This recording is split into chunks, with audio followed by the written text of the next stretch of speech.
Praise the Lord. ஆண்டவராகிய இயேசு கிறிஸ்துவின் நாமத்தினாலே இந்த நாளிலே கர்த்தருடைய வார்த்தை சங்கீதம் 34 சங்கீதம் 4வது வசனம். நான் கர்த்தரை தேடினேன், அவர் எனக்கு செவி கொடுத்து என்னுடைய எல்லா பயத்துக்கும் என்னை நீங்களாக்கி விட்டார். தேவனுடைய பிள்ளைகளை, பக்தன் தாவீது இந்த இடத்துல சொன்ன வார்த்தை என்னவென்றால், நான் முதலாவது தேவனை தேடினேன், நான் கர்த்தரை தேடும்போது அவர் எனக்கு செவி கொடுத்தார். அது மட்டுமல்ல, எனக்கு இருக்கிற எல்லா பயத்திலிருந்தும் எனக்கு விடுதலை கொடுத்தார். கர்த்தருடைய பிள்ளைகளே, நம்ம முதலாவது கர்த்தரை தேடும்போது தேவன் நம்ம ஜெபத்துக்கு பதில் கொடுப்பார்.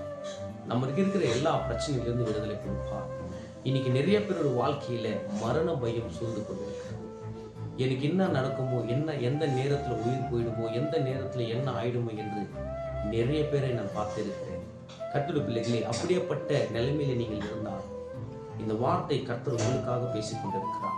இந்த வார்த்தை எனக்காக நீங்கள் ஏற்றுக்கொள்ளும் போது இந்த வார்த்தைக்குள்ள இருக்கிற அந்த வல்லமை உங்களுக்கு விடுதலை கொடுக்கும். கர்த்தருடைய பிள்ளைகளே, மரண பயம் எப்படியாப்பட்ட பயம் என்றால், நீங்க ஹாஸ்பிட்டலுக்கு போயிருப்பீங்க, அந்த ஹாஸ்பிட்டல் ரிப்போர்ட்லயும் நார்மலாக தான் வந்திருக்கும். ஆனா அவதிப்படுகிறவங்களுக்கு தான் தெரியும்.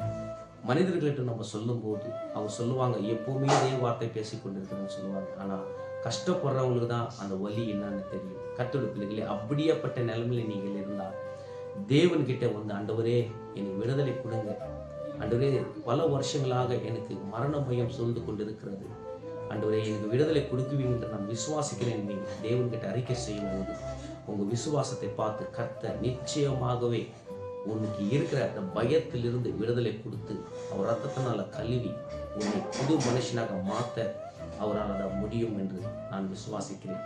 இந்த வார்த்தையை விசுவாசிங்க. கர்த்தர் எனக்கு இந்த வார்த்தையை கொடுத்தார் என்று ஆண்டவருக்கு நன்றி சொல்லுங்க, ஸ்தோத்திரம் சொல்லுங்க, அவர் நாமத்தை உயர்த்துங்க. ஆண்டவரே, இந்த வார்த்தை என்னோடு கூட பேசுனீங்க, அதுக்காக ஸ்தோத்திரம் ஆண்டவரே.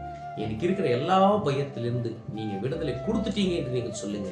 கண்டிப்பாக என் தேவன் உங்களுக்கு விடுதலை கொடுக்குவார் என்று நான் விசுவாசிக்கிறேன். கர்த்தர் இந்த வார்த்தை மூலமா உங்களோட பேசினார் நான் விசுவாசிக்கிறேன். கர்த்தர் தாமே உன்னை ஆசீர்வதிப்பார். ஆமென், ஆமென், ஆமென்.